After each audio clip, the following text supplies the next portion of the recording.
ICC ముందు Bangladesh cricket board తొడగొట్టింది. భారత్లో T20 world cup ఆడేది లేదంటూ తేల్చి చెప్పింది.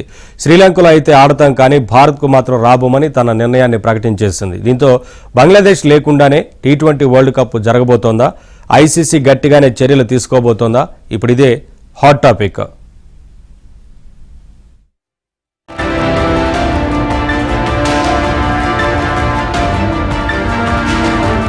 బంగ్లాదేశ్ క్రికెట్ బోర్డు సంచలన నిర్ణయమే తీసుకుంది. టీ20 వరల్డ్ కప్ కోసం భారత్లో అడుగుపెట్టేది లేదని తేల్చి చెప్పేసింది. టోర్నీలు ఆడాలని ఉన్నా భారత్కు వెళ్లబోమని క్లారిటీ ఇచ్చేసింది. శ్రీలంకలో తమ మ్యాచ్లను నిర్వహించాలని మరోసారి ఐసీసీని డిమాండ్ చేసింది. అదే సమయంలో భారత్లో ఆడాల్సిందేనని పట్టుబడితే టోర్నీని బాయ్కాట్ చేస్తామని సంకేతాలు ఇచ్చింది. బంగ్లాదేశ్ రిక్వెస్ట్ ను ఇప్పటికే ఐసీసీ పక్కన పెట్టేసింది. వేదికలను మార్చడం సాధ్యమయ్యే పని కాదని తేల్చి చెప్పింది. భారత్లో ఆడితే బంగ్లాదేశ్ ప్లేయర్లకు గాని అభిమానులకు గాని ఎలాంటి భద్రతా సమస్యలు రావని స్పష్టం చేసింది. ముందుగా ప్రకటించిన షెడ్యూల్ ప్రకారమే ఆడాలని, భారత్లోనే బరిలో దిగాలని గట్టిగానే సూచించింది. 24 గంటల్లోగా తేల్చుకోవాలని 21నే అల్టిమేటం జారీ చేసింది. అయితే తాజాగా బంగ్లాదేశ్ తన నిర్ణయాన్ని ప్రకటించింది. భారత్లో ఎట్టి పరిస్థితుల్లో ఆడబోమని తేల్చి చెప్పింది. వేదికల తరలింపుపై ఇప్పటికీ ఐసీసీతో సంప్రదిస్తామని స్పష్టం చేసింది. ఐసీసీ బంగ్లాదేశ్ కు న్యాయం చేయడం లేదని కూడా ఆరోపణలు గుప్పించింది. బంగ్లాదేశ్ ఆటగాళ్ల సేఫ్టీ విషయంలో వెనకడుగు వేయబోమని ప్రకటించింది. 20 కోట్ల మంది అభిమానులను టీ20 వరల్డ్ కప్ కు దూరం చేయడం సరికాదని బీసీబీ ప్రెసిడెంట్ అమీనుల్ ఇస్లాం స్పందించారు. బంగ్లాదేశ్ లేకుండా వరల్డ్ కప్ జరిగితే ఐసీసీకే నష్టమని చెప్పుకొచ్చారు. తమ పోరాటం కొనసాగుతుందన్నారు. Bangladesh sports advisory Asif Nazrul, BCB సభ్యులు, సీనియర్ ఆటగాళ్ల మధ్య కీలక సమావేశం తర్వాతే బంగ్లాదేశ్ తన నిర్ణయాన్ని ప్రకటించింది.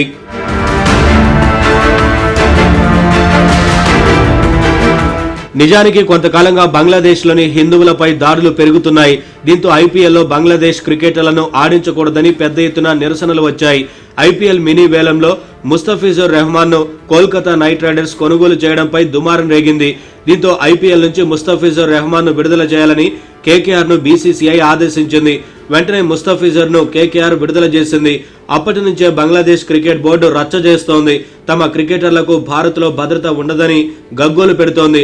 ముస్తఫిజుర్ ను ఐపీఎల్ నుంచి పంపించారనే కారణంతోనే ఐసీసీ ముందు ఆందోళన వ్యక్తం చేసింది.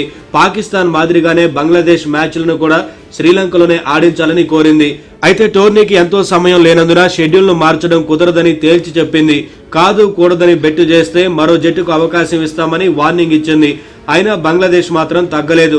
వేదికను మార్చాల్సిందేనని ఇంకా మొండి పట్టుపడుతోంది.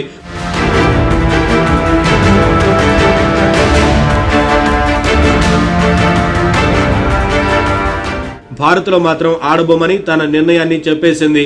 షెడ్యూల్ ప్రకారం అయితే బంగ్లాదేశ్ జట్టు గ్రూప్ సిలో ఉంది. సి గ్రూప్ లో ఇంగ్లాండ్, ఇటలీ, వెస్టిండీస్, నేపాల్ కూడా ఉన్నాయి. బంగ్లాదేశ్ తన 3 మ్యాచ్లను కోల్కతాలో, 1 మ్యాచ్ ను ముంబైలో ఆడాల్సి ఉంది. అయితే వరల్డ్ కప్ షెడ్యూల్లో ఎలాంటి మార్పులు చేయబోమని ఇప్పటికే ఐసీసీ చెప్పేసింది. దీంతో టీ20 వరల్డ్ కప్ లో బంగ్లాదేశ్ స్థానంలో స్కాట్లాండ్ బరిలో దిగే ఛాన్స్ కనిపిస్తోంది. టీ20 వరల్డ్ కప్ కు దూరమైతే బంగ్లాదేశ్ క్రికెట్ ప్రమాదంలో పడినట్లే. ఐసీసీ నుంచి ఆదాయం వచ్చే పరిస్థితి ఉండదు. జరిమానాలు కూడా భారీ ఎత్తున పడతాయి. బంగ్లాదేశ్ క్రికెట్ బోర్డుపై ఐసీసీ కఠిన చర్యలు తీసుకుంటుందనడంలోనూ ఎలాంటి డౌట్ లేదు.